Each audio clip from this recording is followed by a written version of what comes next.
On this episode of the Bronze Metalist podcast, we talk about So Tonight That I Might See by Mazzy Star.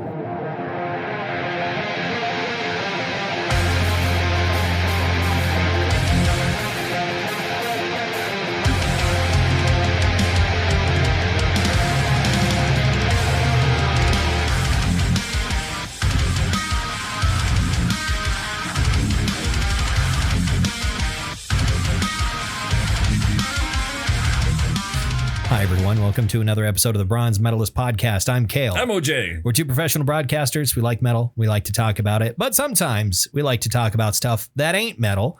We set aside some time to talk about those things, usually in March and September. And we're on, I guess, a little bit of a kick at the moment of female-fronted sort of alt-rock dream pop bands from the early 90s. Yeah, with albums from 1993 that were considered their most successful albums. Yep. Because we had last week with Belly and this week with Mazzy Star. I wonder if this album has maybe had a little bit of a longer life or a longer legacy than the album we listened to last week. At the very least, Fade Into You, I think, has. Right, because it's been in so much. It's considered, it was called by Vulture magazine at one point the most overused song in pop or something like that. Let me see exactly what they said, not to misquote them. Usage in media. Most overused song in film and television pops up in places such as Gilmore Girls, CSI, The Following. It's even in fucking Starship Troopers, which I actually remember. I was watching a review of Starship Troopers and someone brought it up that Fade Into You is in fucking Starship Troopers. And a whole bunch of TV shows. I haven't seen that movie since it was just fresh on DVD. Or no, sorry, VHS. Yeah.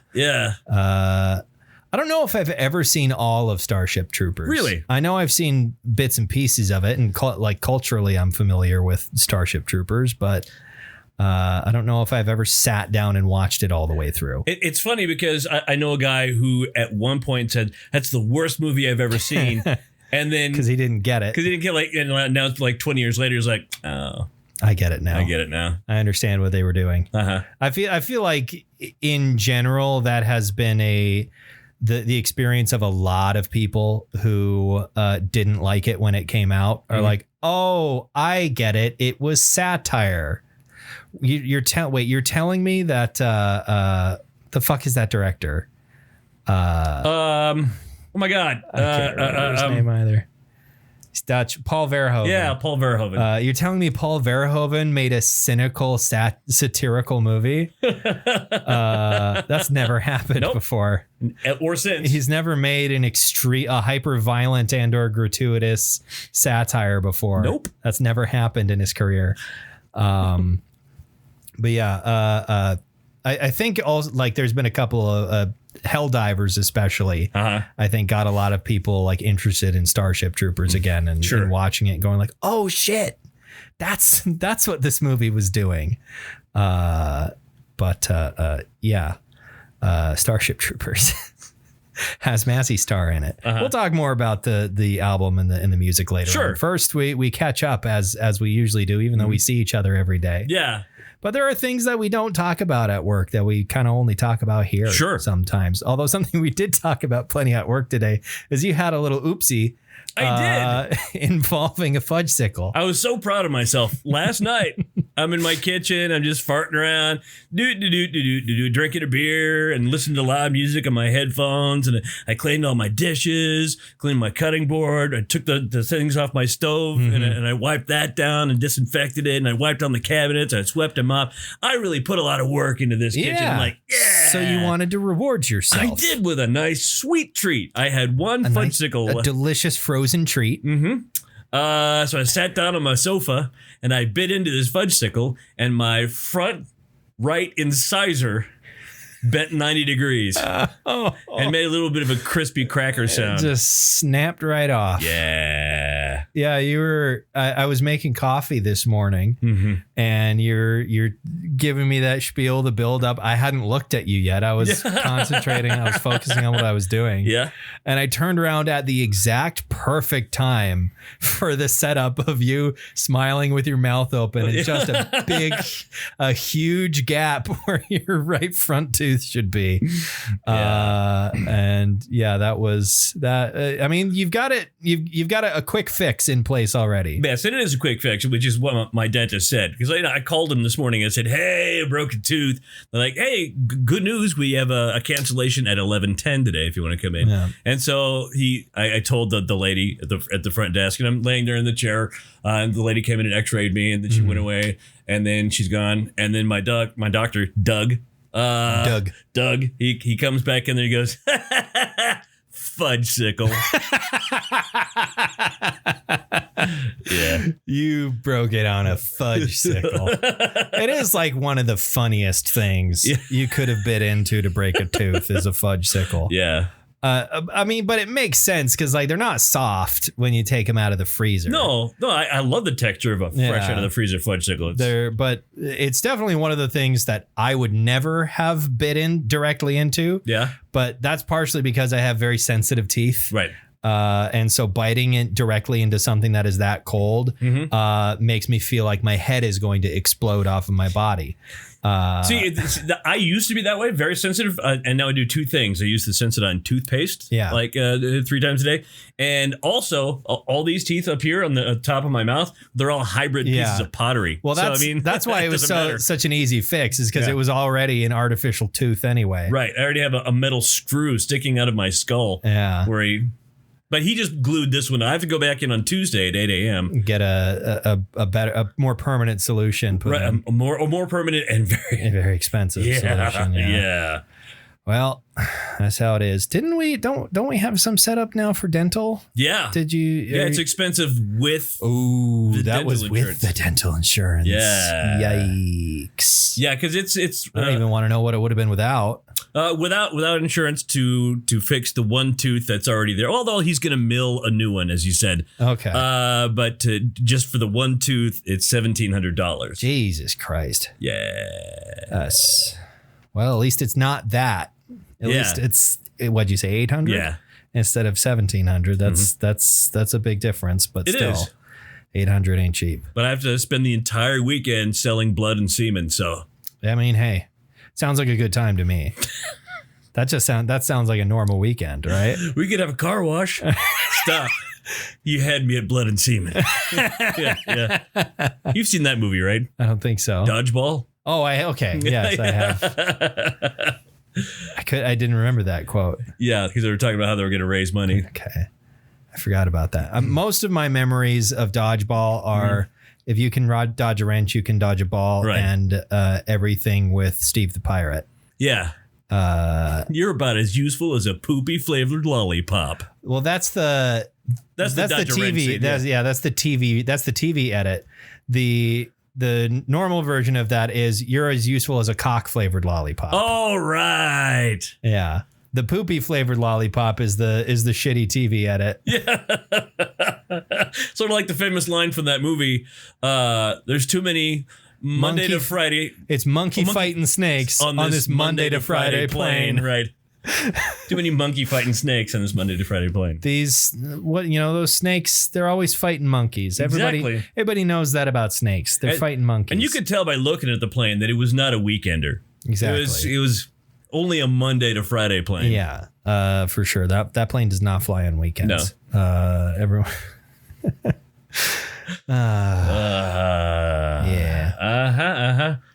else is going on? What else? You do anything? I played and have continued playing Space Marine 2. Sure. Had a very good time with the campaign. I looked that up, and for the PlayStation, it was $109. Why is that? It shouldn't. You might have been looking at a special edition of it. I might have been, but that was the only edition I saw. It should only be, the standard version should only be $60. Really? Yeah. Right. It's regular. It's a regular game. You were almost certain, because there are several special editions.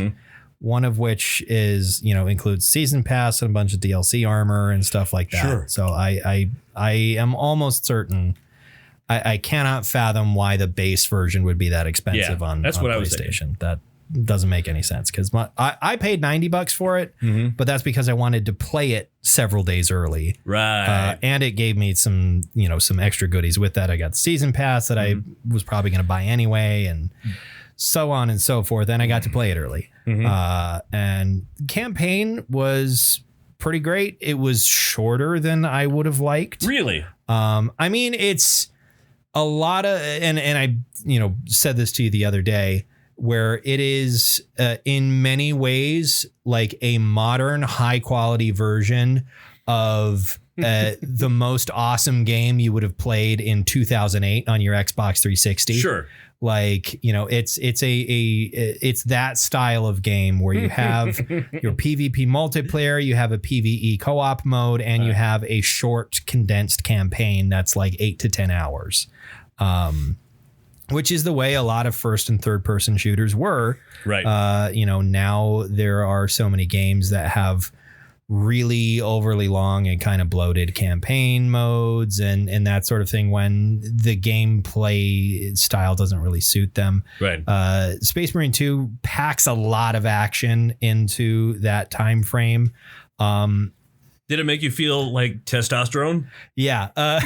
There's a quote that I brought up from there's a YouTuber who goes by several different names. The YouTube channel is Penguin Zero, which is like, I think something he made, when he was a teenager, and it just has left it there. Even though his channel is, immensely popular, it still has the same name as it did, 15 years ago. Yeah. But he Charlie / Moist Critical, as he also is called, described the game. He talking about the game. He said, "I was filled with so much testosterone, I almost fucked my own ass." As a direct quote, which is accurate. I do honestly think, though, like as action packed as it was, they could have stretched it out a little bit. Yeah. I felt like the pacing was a little too fast in some places where like they're, especially when you're in the middle of missions, things are so relentless where the game is so pretty and there are so many cool details that I would love to be able to stop for a second and take a look at them and really take them in. Okay. And there's so much attention to detail, and there are so many like side characters and people that you walk past that are having conversations with each other. And there's, for me as a massive 40K nerd, like all of the stuff that they're saying, I'm like, oh, they're talking about that. Oh, that's cool. Like these little moments. Yeah. But then the campaign is constantly being like, okay, you got to go over there. Like you can't stop here. Like there's not a character yelling at you, but it doesn't feel right to just stop and listen to these two random guardsmen talking to each other when you've got, when you've got a person on your radio telling you that there's 8 trillion Tyranids coming at you and you need to get outside and kill all of them. So, yeah, I wish there had been some more opportunities to kind of stop and take in the scenery a little bit, which is actually a similar problem that I have with a different 40K game, which is Darktide. Right. Which, like, Darktide is meant to be very much a relentless, very fast paced, like horde shooter / hack and slash where you're, fighting massive groups of zombies and chaos cultists and stuff. But again, all of the levels are so incredibly detailed and lovingly designed and in maps that have full skyboxes. Like there's you never have any opportunity to like stop and actually examine and see all the insane amount of work that like the level designers put in. Space Marine 2 does have a photo mode in its campaign. Okay. Where you can pause and like pilot the camera around and take a look at stuff. So I might have to make some use of that. Sure. To sort of actually listen to stuff. But you finished the campaign completely. Yeah, I finished the campaign on the normal difficulty. The campaign also ties into the PvE multiplayer. Yeah. In a way that almost feels like it was kind of like they took potential content away from the main story campaign to put into the PvE multiplayer. And it's an interesting concept in the sense that like the PvE missions, which are called operations, take place concurrently with the campaign. Okay. And your character in the main campaign, Titus, is like in charge of this squad or this, small group of Space Marines. And he's the one that's actually giving orders to the Marines you play as in operations. And you hear him do that in campaign. And like when you go to play operations, you will hear Titus giving orders, and then guys in your squad will respond to him. And like those things happen in both modes. Sure. So it's like this cool sort of thing of like, oh, I remember that moment from the campaign. Like we're doing this now. Like and that's what each of the missions are. Like before you leave the battle barge to go on your campaign missions, you usually stop in front of this other squad and are like, okay, our objective is to go and do this. You guys have to go kill the Hive Tyrant or whatever. And then you go and do that in operations. And it's neat. I haven't had a chance to play too many of them. I've got a friend who's also playing the game that we played a little bit of operations, but you can only unlock some of the later ones to initiate on your own until you have finished the campaign. Gotcha. Because and they let you know when you open it up, like, hey, if you haven't finished the campaign yet and you join one of the later operations, it will spoil things since they're tied together. But so I'm waiting for an opportunity to play more of those. They seem pretty fun. And they have like an interesting class system. And those classes also carry over to the PvP multiplayer, which is fun. It's a little bare bones right now. Yeah. There's only like 3 game modes. And it feels a little basic. The PvP. Like I said, it is fun, but it feels maybe a little bit bare bones, especially compared to like the PvE stuff where there's a really interesting parry and counter system when you're fighting Tyranids or the AI Chaos Marines and whatnot that you can't do in PvP. Like you can block, but you can't like parry and stun other players. Do you feel like maybe they're just not done with it? It's possible. I think what they are done with. Like what they put out is what is polished. I do believe they have other stuff they are working on. I haven't taken a close look at their roadmap that they released like a couple weeks ago before the game came out. But they released a roadmap for like stuff they're going to be adding to the game. A lot of it is cosmetics for like, like changing your Space Marines armor. And they already have a fair amount of things that you can change, but cosmetics for your Space Marine. Just imagine them applying like Mary Kay or something. Yeah. So you see nice and pretty. Yeah. Your giant, super steroided up guy. But no, different, colors and chapter heraldry and stuff. But I do know that they are going to be putting in a co-op horde mode, which is just like, okay, you're on this map and we're just going to send wave after wave after wave of bot enemies after you, which nice. I think the game is very well set up for. I do feel like maybe it would be a little bit of a lack of enemy variety depending upon how they set it up. Tyranids have a decent amount of variety. Chaos felt a little lackluster in the last few missions of the campaign. Because the atmosphere is so great and the pace is so relentless, you don't really feel the full effects of that of like, oh, that's the 400th Chaos Terminator I've killed. You don't have enough time to get sick of it, but they've got room to add some more stuff, and the campaign leaves off in such a way that it seems like they're maybe setting up for they can release like story DLC in the future as well. It feels like right now they have a really good base that they can expand upon if they don't fall victim to like the same shit that has happened to so many other developers who try to make their games like that, where they're planning on doing this or they're promising to do this and then they never really deliver on it. The only ones that I can think of that, really accomplished that, and even then it eventually petered out and died, is like Bungie with the Destiny games. Mm-hmm. Like, and even then it didn't nearly live up to their original promise. Like I remember when Destiny 1 came out, they're like, Destiny 1's going to have content for a decade. Were they calling it Destiny 1 at the time? It was just Destiny. But Destiny 1 is going to be we're going to be putting out content for this for like a decade. And then it was like 3 years or something like that before Destiny 2 came out. And Destiny 2 has had seemingly a much longer life, but in the last like year or so, there's been some massive like shakeups at Bungie, as I understand, that have more or less kind of killed Destiny 2. Oh no! Like are employees jumping from the company, or I am not entirely. Yeah, haha, Bungie.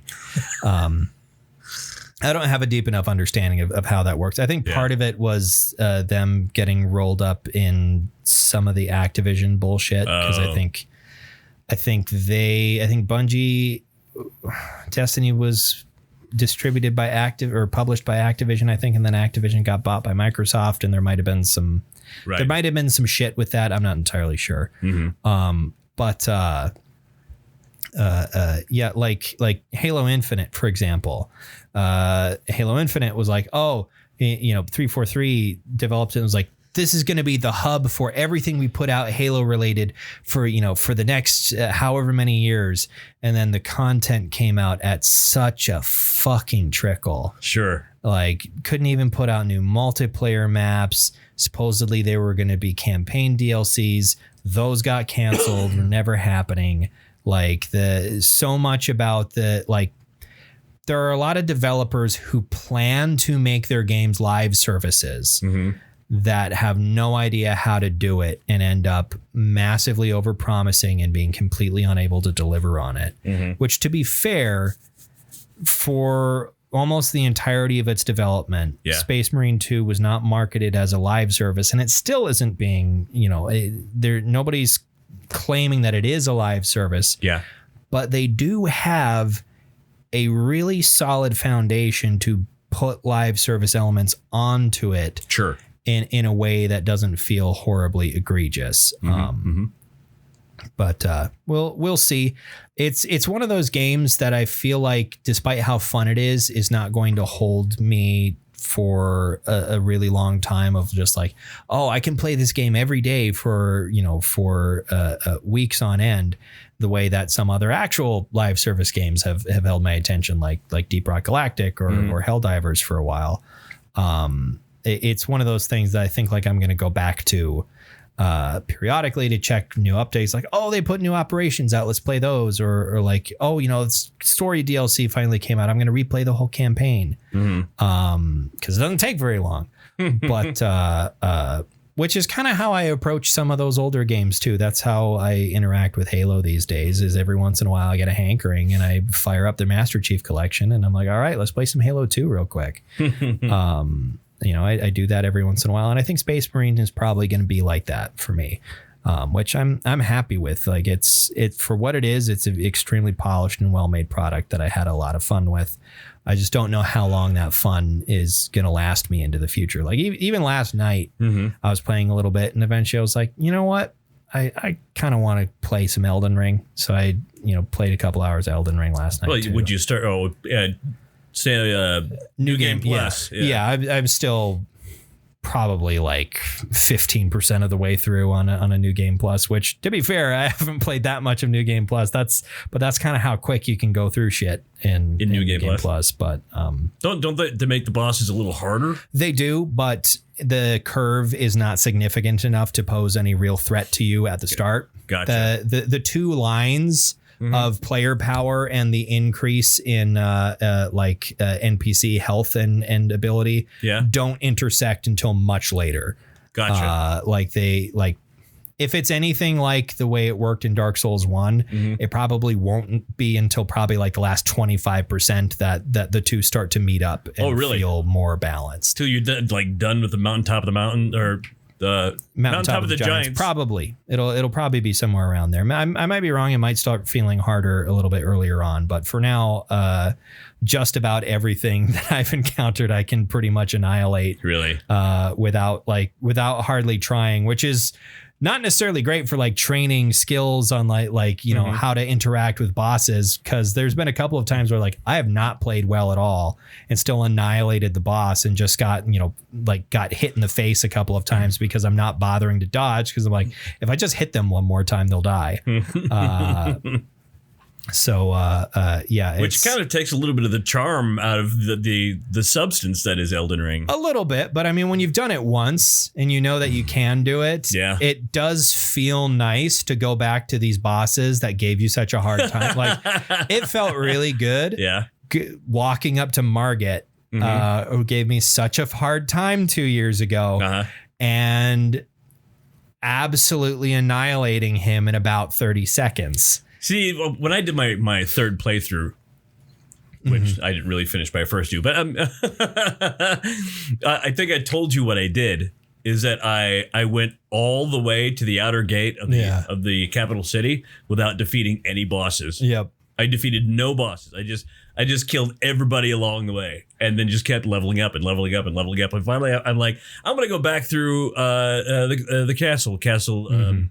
Oh my God! Stormvale Castle, and I go up and go into Margit lands, and he lectures me for a moment, and I'm like, bam. Okay, moving on. It's no, it feels good. Yeah.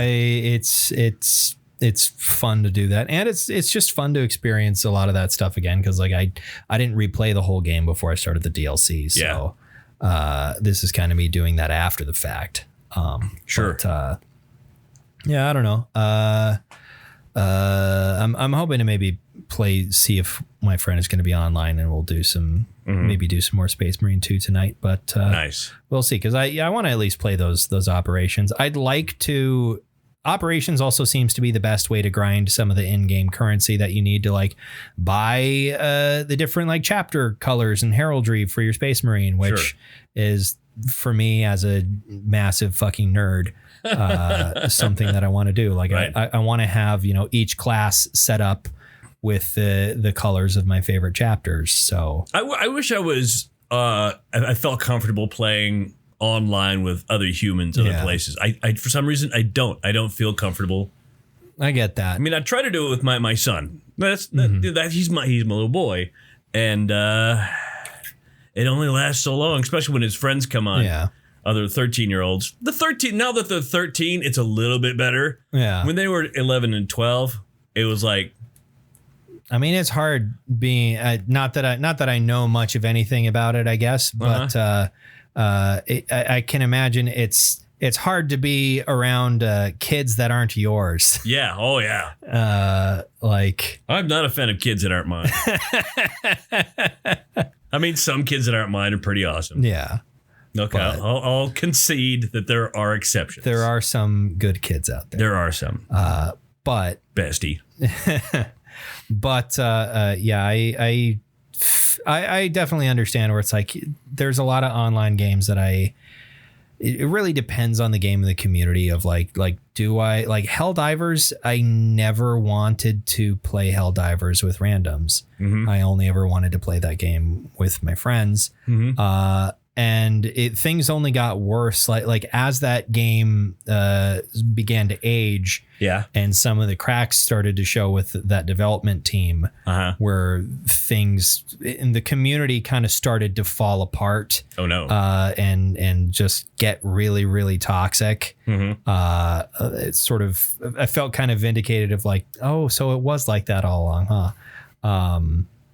I think things definitely did take a bit of a dive, but I just never felt comfortable. Anything that requires a lot of coordination like that, even in a co-op game where it's not PvP, right? I am not super comfortable with randoms, because then I feel like I'm under pressure to perform well. Right.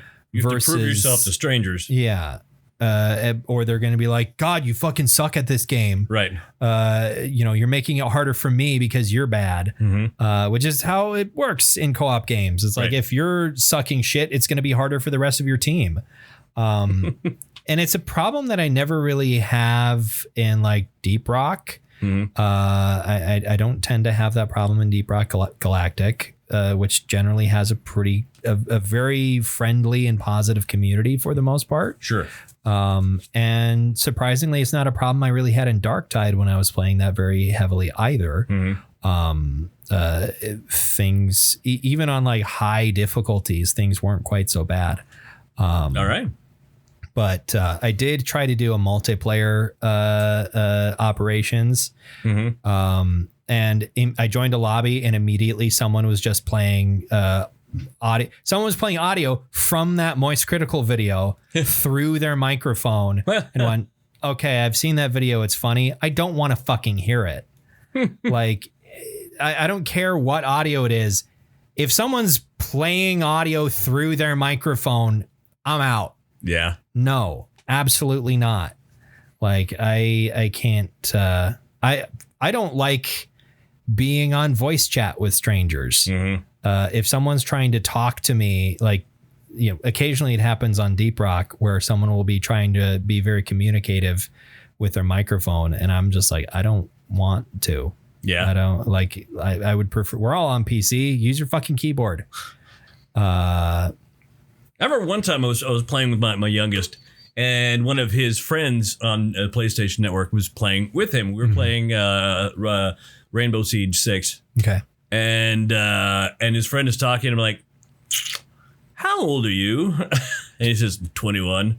Oh, well, so you're just hanging out online with a 12-year-old. That's... I mean, sometimes that's just how online games are. Yeah. But, no, it's a little weird. Yeah, it just seemed odd. Let's talk about Mazzy Star. Okay. So Mazzy Star, if you don't know, is an American alt rock / kind of dream pop, kind of alternative pop sort of band. Exactly what that means is pretty broad.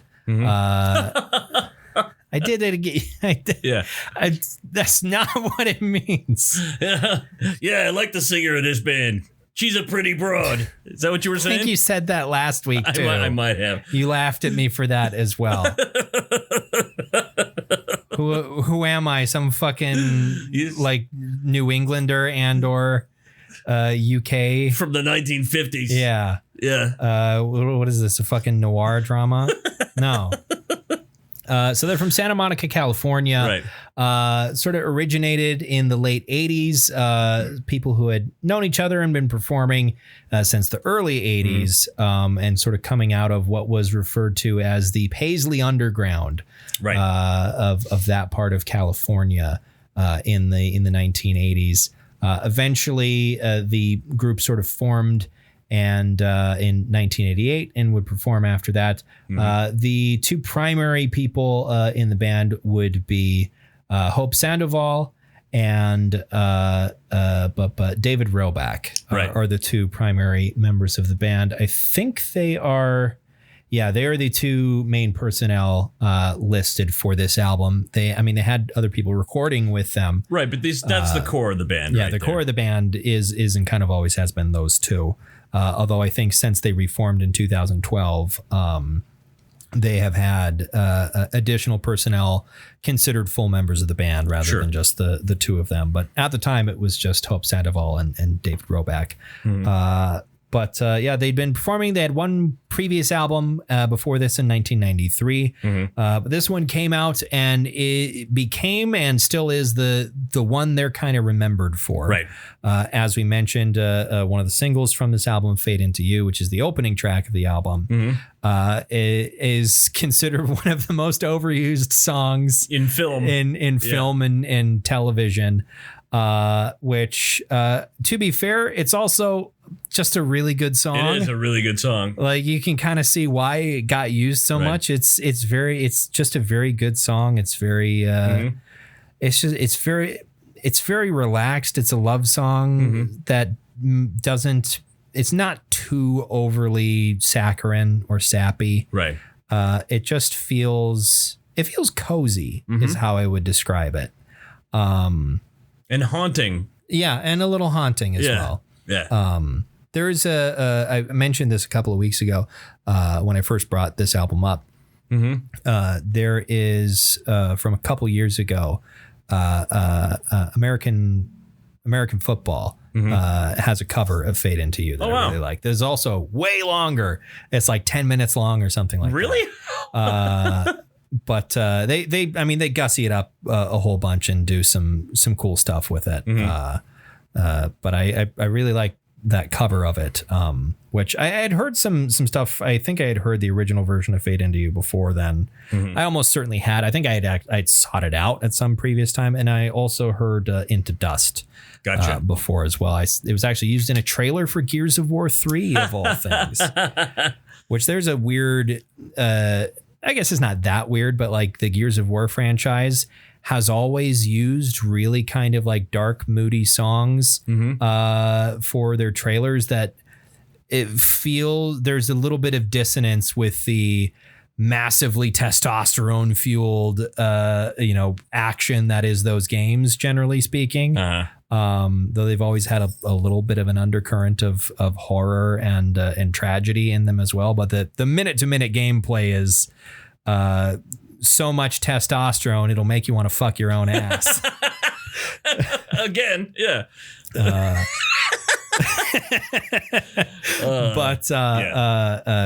So I had some awareness. I'd forgotten because last week when we listened to Belly, I was like, oh boy, we're going to just listen to the same album again. It is not. It really isn't. No, it isn't. This album is a lot more low key than I remember it being. I remembered it being a bit poppier than this, but actually it's a lot more relaxed and kind of sedate than I remember it being. Very sedate.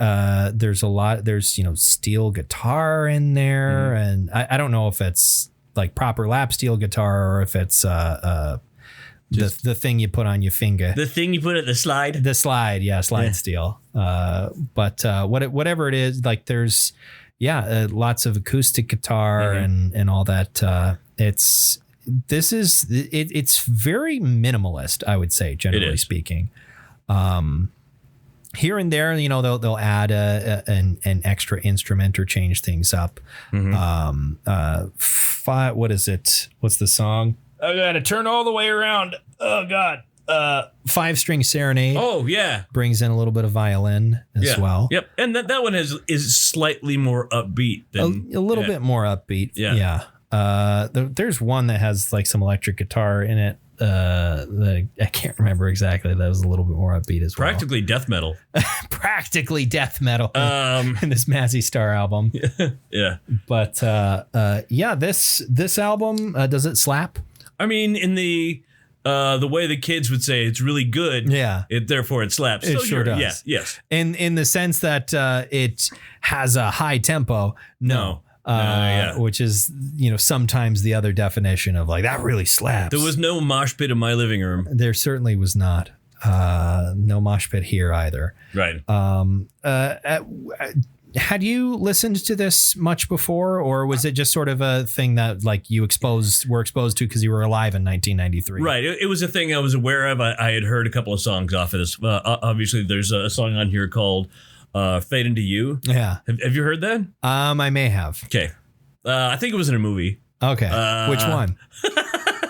Starship Troopers. I was aware of this band. Okay. This cat's freaking out. Yeah, you should have said behind you. I was trying not to draw attention to the fact that she was just freaking out under the blanket on her cat thing. She's like, she does that sometimes. Yeah, I'm just not going to look. Just don't. She'll crawl up under there and just go absolutely ape shit. Yeah, she's got the zoomies right now. She does. So scores. I collected 8 scores off their Wikipedia page. It came out to 87.3. I did not include a couple of scores, both of which were from different Rolling Stone publications. Yeah. Rolling Stone gave it a 2 out of 5. Really? Which is fucking weird to me. And then on the Rolling Stone album guide, it has 3 out of 5. Those felt like pretty significant outliers compared to the rest of them. Right. So I did not include them so as to bring the average way down because it just felt like, no, these are just wrong. You're just incorrect. Ding dong, your opinion is wrong. Rolling Stone. Yeah, I don't know why they didn't like it so much. I think some claims that it was boring, which I guess I can understand. Sure. I didn't get particularly bored with this, but this kind of music is definitely something that I am into now and again. Nice and relaxing. Yes. But what's your favorite song? My favorite song is one we haven't even brought up yet, and that's Blue Light. Blue Light. Okay. Yeah. I thought I'm fond of Blue Light. Yeah. I take it into my eyes every day and it hurts my brain. Yeah, well, some of us have special glasses. Yeah. I think technically my glasses have some a blue light filter in them, but I don't think it's particularly. You always can tell when the really strong ones are because the lenses are practically yellow. Yeah. But just a little bit on my current glasses, which I think I need new glasses. I was walking around today looking at stuff going like, these are supposed to help. And I still can't read that. So yeah, I think I need new glasses. Right. My favorite song is Into Dust. Oh, sure. It was either that or Five String Serenade. I really loved when the violin parts come in Five String Serenade. I was really, really fond of that. But Into Dust feels like you could turn that into a really good doom metal song. I feel like you could do a doom metal cover of Into Dust and it would be pretty fucking solid. I need to go buy a guitar again. I want to hear what that sounds like. Yeah, like I feel like you could do it. I feel like it would work. Hi. Probably not audible, but she's trying to be. Yeah, she's meowing. We're doing something right now. Yeah, like we're always doing at this time. Okay. Up or down? Up or down? Do you have something else to say? Do you have something you want to add? No. Oh, no, she's up. Okay. She just want to be up. All right. Will you shut the hell up now? Sorry. OJ. But yeah, Into Dust is my favorite on the album. So let's just get to it. What metal do you want to bestow upon this album? Like Maskanata to Chewbacca? I give it like a high silver. I agree with you. Yeah. It's a high silver for me as well. I wouldn't call it a gold. I think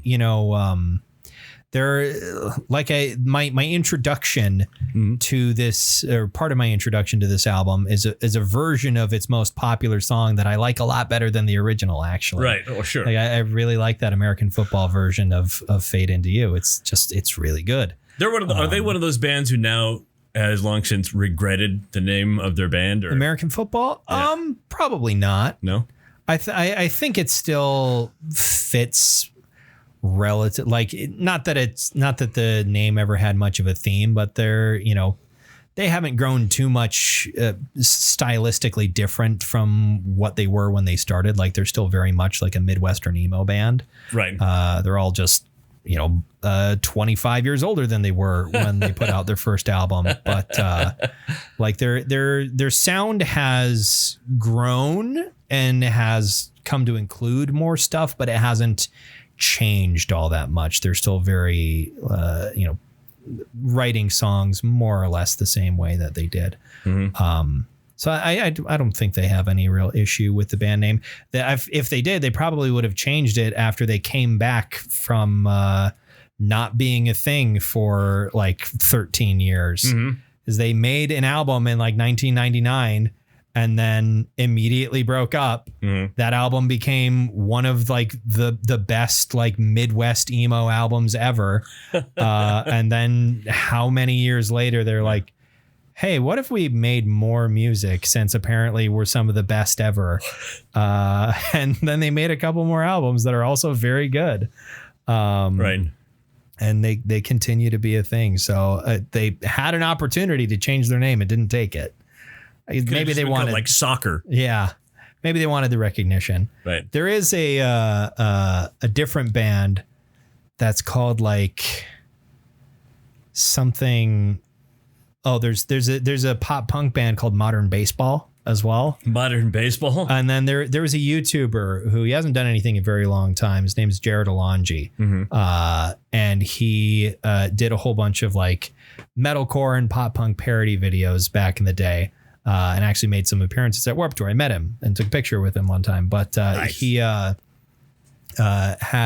made a couple of parody albums, and he made a parody album where like there were several different bands, and the emo band was called Canadian Softball. Canadian Softball. It was called Canadian Softball. It was pretty funny. But yeah. Anyway, what do you want to talk about next week? Well, I figured we'd break from the trend. Okay. And do something entirely different. Entirely different. Okay. So next week, I'd like to talk about the band The Breeders. Yeah. Their album from 1993, The Last Splash. Okay. A prelude to Belly, The Breeders. Which was one of the bands that one of the band members was previously in. Right, but they kept going. Okay, that's right. Yeah, they kept going. Next week, what was The Breeders? The album name was The Last Splash. The Last Splash. Okay. Yeah. I don't know what we're gonna do in the last week of September. I don't know what my next album is going to be, but I don't know if I'm going to work to try and fit the weird theme we've developed. But anyway, until next time, why don't you go ahead and follow us on Facebook or the website formerly known as Twitter, or go ahead and subscribe to our feed on whatever podcast service you're using to listen to us right now. Thank you very much for listening to another episode of the Bronze Metalist Podcast. I'm Kale. I'm OJ. Congratulations.